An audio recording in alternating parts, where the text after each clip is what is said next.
Hi, I'm Heather. Welcome to class. After last week's video that I put up on hamstrings and hips, I thought we'd follow on with another class related to hips as we progress towards Padmasana, the Lotus Pose. Before we begin, if you find this video helpful, be sure to like and subscribe. We're going to start by having our mat into the wall. So let's take the mat in. You will need room to lie with your legs up the wall and split the legs to the side. So just make sure you've got room there on the wall. So we lay down, come in as close to the wall as you can, angle the buttocks up the wall somewhat before you roll onto your back so that when you lie back, your buttocks are touching the wall. So shimmy yourself in closer and closer so the buttocks are touching the wall. Now, if your hamstrings are tight, you may need to be out just a little bit from the wall so you're not feeling that the tightness of the hamstrings is causing your tailbone area to lift up. So you want the tailbone region, the sacrum to descend. Then let's take the legs out wide. We're not doing this to get length in the inner thighs. Rather, we're doing this to create space so that we can bend one leg and bring it towards the knee will be in a flexion, but the hip in external rotation. So doesn't matter how wide you take the legs and how low they go. Let's bend the right knee so you can catch the inner knee and slide the right foot towards its own groin. Now, you can help that foot with your right hand. Point your toes towards the left. And the knee, the shin bone, back to the wall if you can. So just exploring that. And then you can stretch the leg back out to the side. Let's do the other side. So catch the inner knee as you bend the left leg, point your toes. So it does help to have your fingers there in the knee crease. You can help soften the tendons in the back of the knee, but also you can help the knee to externally rotate, the thigh to externally rotate. And you bring your left heel to the left groin if you can, and the toes pointing towards that right foot. Of course, you can release that left hand once you're there. The shin, if possible, you're moving the whole length of the shin to the wall, so you can use your left hand, press on the left thigh. And then you can release that leg, stretch the leg out again. And let's bring the right leg in again. So as I said, it's helpful to use your fingers. You've got right fingers there catching the tendons in the back of the knee, bending the leg, heel to its own groin. So right heel to right groin. Then left leg, can you bend and then align the feet one on top of the other, not stacking them so the left foot's touching the right necessarily, but you've got right foot below left foot. And then perhaps you can press the knees, the shins back towards the wall. And then we can release, stretch the legs out again. Now left leg goes in first. So again, catch the tendons in the back of the knee, externally rotate your thigh, point your left toes towards the right. Then right leg. Again, catch the tendons in the back of the knee and set your right foot so it's above the left foot. And you can use your hands, encouraging the thighs to externally rotate and your shin bones to press towards the wall. And then we stretch the legs up and out. We go again, right leg. And left leg. This time see if you can bring your left foot on top of the right foot. You can hold. Use your right hand to hold it there so it doesn't slip. You can use your left hand to encourage the left knee back towards the wall. And then we release, stretch the legs out. Left leg in first, catch the tendons in the back of the knee. You point your toes towards the right foot. And then the right leg comes in and you stack the right foot on top of the left and you can hold the foot there. Right hand can encourage the knee back, turning the thigh out. Make sure the back of the pelvis is still on the floor. And then release, stretch the legs out. Now again, right leg So if the hips are resistant, you can explore setting yourself a little further away from the wall. Again, let's bring the left leg, and this time see if you can set your foot. So you might need to creep your right foot further across to the left a little bit, and then left foot, so the toes and the metatarsals, these long bones in the foot, come on top of the thigh. Yeah, we're not trying to bring the foot too far across. The knees are still fairly wide, and perhaps you're able to press your hands to your knees, encouraging the shins back towards the wall. And then we release, legs out, left leg again. So the toes are pointing towards the right foot. You might want to bring that foot further across to the right, so the thighs a bit more towards the midline, and that might make it easier as you bend that right knee, easier to bring the toes and the metatarsals onto that inner left thigh. So the knees won't be as wide as they were before in the previous variations, but they're still fairly wide. You can press your hands onto the knees, shins pressing to the wall.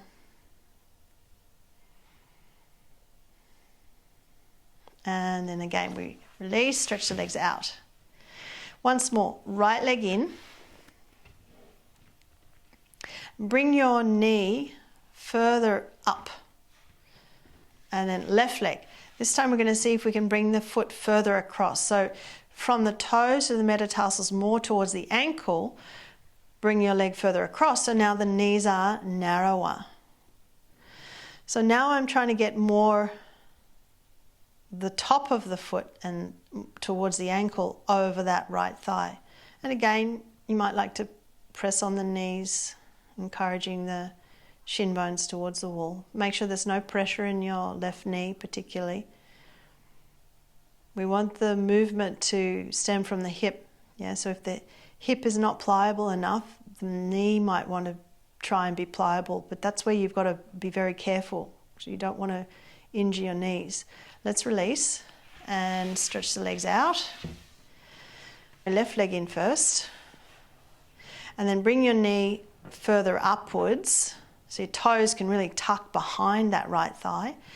Bring the right leg in, and perhaps you can bring, again, it's not just the toes and the metatarsals, we're coming more towards the very top of the foot and the ankle as that's coming over onto the, more towards the top of that thigh. And then again, you can encourage the knees, perhaps you're pressing on the knees back towards the wall. And then when you're ready, you can come out of that. Legs up and out. And finally, we'll come out of this. Bring the legs together. Roll over to the side. Come to sit up, and we'll do some work away from the wall. Again, we're going to start lying on our back. It can be a lot easier to access Padmasana from that reclined position rather than trying to access it from a seated position. Of course, it depends on our hips and our pliability. Some will find it quite easy to manage sitting up, but starting on the floor can make it more accessible for some of us. So we lie on our back and we cross right ankle over the left leg. Then we want to pull this heel, so you lift yourself up enough that you can pull the heel down towards the pelvic bone. So right heel pulling down towards the left pelvic bone. So you've got the ankle, the top of the front of the foot on the front of that left thigh. Now we're going to come to sit up. So as you come to sit up, can you bring your left leg into a simple cross-leg position? So your left ankle is now underneath your right knee. And the right knee rolls down towards that left ankle. So we're in Ardha Padmasana, half Lotus Pose. Now, we're going to try for this left leg, but let's lie down and do it. So when we lie down, it can allow this knee, this right knee, to move away from the chest, which may mean it's a bit easier to get that left foot over the top of this thigh. So can you bring your left foot up, catch with your hands, bring your heel and your ankle over the thigh, and then perhaps you can bring your heel in closer towards that right pelvic bone. Then you can press into the hands and bring yourself to sit. Now, some of you may not have been successful with that. That's fine. If that's the case, you're sitting maybe with one leg in lotus and the other leg's in simple cross legs, or perhaps you're just in simple cross legs, and that's fine too. We want to be very careful we don't injure ourselves when we're working towards Padmasana. Now to come out, again, we'll recline. So let yourself lie back, carefully ease one leg out and the other leg. And just rest there for a moment before we do the other side. So we started with the right leg first, now we start with the left leg. So you can cross the left ankle over the right thigh. Then lift yourself up so you can hold the foot and the ankle, slide the heel down, closer and closer. So the heel is coming towards the right pelvic bone, left heel to the right pelvic bone. Yes, we want that thigh externally rotating. Then come to sit up, and can you bring the right leg into a simple cross leg position with this left knee rolling down. So the right ankle is underneath the left knee, and ideally this foot is still high up on the top of the thigh, not so much on the inner thigh. So again, we're in Ardha Padmasana, the half lotus pose. Then keeping this left leg in Padmasana, lie back down again and take your shin, your right shin up, and perhaps you can use your hands to slide your heel over the knee, over the thigh. Bring your heel towards the left pelvic bone. Ideally the top of the feet are on the top of the thighs, and you press into the hands to bring yourself to sit. And again, if it's not possible, it's not feeling good, again, you don't want to injure your knees. This right leg can be in a simple cross leg position. Perhaps both legs need to be in a simple cross leg position.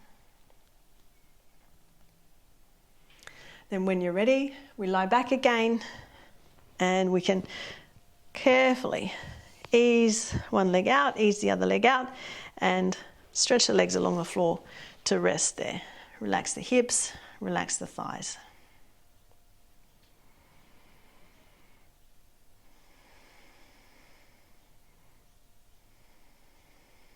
When you're ready, bend your knees, roll to the side, and come up to sit. For the next variation, I'm going to use a 3-fold blanket. So I just fold the blanket over itself. So there's 3 layers. I want quite a bit of thickness there underneath the hips as I come to sit. Now, if your hips are tight, you might need more height, perhaps a bolster to sit on. Then you'll take your legs out, just like we did when we had the legs up the wall. And if I mirror you, you'll be taking your right leg first into what we were doing on the wall. So you can catch the tendons in the back of the knee, bend the knee out, and draw your heel in to its own groin. So you're coming onto the front of the foot. Then let's do the right leg. So catch the inner knee, turn the thigh out, and bring your right foot in front of the left. The heel in line with the heel, in line with the midline of the body, if possible. And the hands can encourage the knees out and down. And then we can release and stretch the legs out wide again. And we'll swap. So hopefully I'm not getting my lefts and rights confused. I may very well be. So I'm mirroring you. You'll take your left leg in first. Bring your heel to its own groin. Or perhaps actually it's more to the midline when we do accomplish both legs here. And so then your right leg, and see if you can come onto the front of the foot, shin bone down, heel in line with the heel, in line with the midline of the body. And again, perhaps you can press the knees down, shins down. And then we stretch the legs out again. And this time we go a bit further. So take your right leg into the knee flexion, and then the left leg, and this time see if you can bring your foot so the toes and the metatarsals come to sit, whether it's just on the shin or perhaps they come up onto the thigh. Now you might need to narrow this knee and bring your foot, your right foot, further under the left thigh, and maybe you can feel your toenails, metatarsals, just there on the inner thigh. So at this stage the knees are still fairly wide. And then we'll swap. So your left leg coming in first. Now, like before, perhaps that knee's not so wide, you bring it in so the foot comes further underneath your right thigh, and then your right leg. So you've got the toes and the metatarsals, perhaps they can come onto the inner thigh as that right leg turns out, it rolls out, the knee descends. Again, we're just slowly trying to replicate the positioning of Padmasana, and stretch the legs out again. And so now if we try go a bit further, start with your right leg, bending that leg, but then bring your foot further underneath your right thigh. So this knee comes more towards the midline. And the left leg.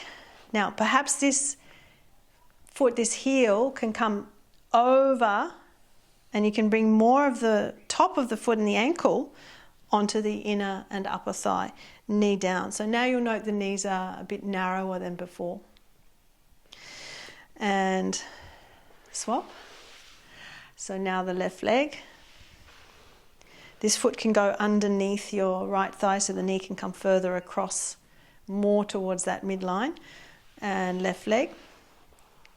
So whether it's helpful to start with your foot here in front of the shin, slowly pull your foot up, or whether you prefer to bring your foot over the knee more, try and get the top of the foot and the ankle more onto the inner and upper thigh as that leg turns out, that right leg turns out.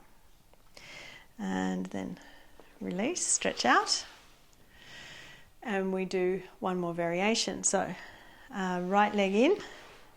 Again, foot underneath the thigh, left leg in. Perhaps you can bring that leg into a lotus position. Perhaps this is where you stay. But if you can come further. Now, coming into it with a blanket under the buttocks may not feel as accessible as without the blanket, so you decide. Again, make sure that you don't hurt your knee. The foot comes up and over, and we're sitting up in Padmasana. Then we need to swap legs. So carefully release that leg and other leg. Legs out wide. Last side. Left leg in. Foot can come underneath the thigh. Right leg in. Can you bring that foot over the top? And again, perhaps you stay here in the half Padmasana variation, or perhaps you can bring this foot up and over. Knees rolling down towards the floor. Then when you're ready, you can release. Sometimes it's helpful to support that outer knee as you release the feet. And let's stretch the legs forward in Dandasana. Padmasana can be a tricky pose for many of us.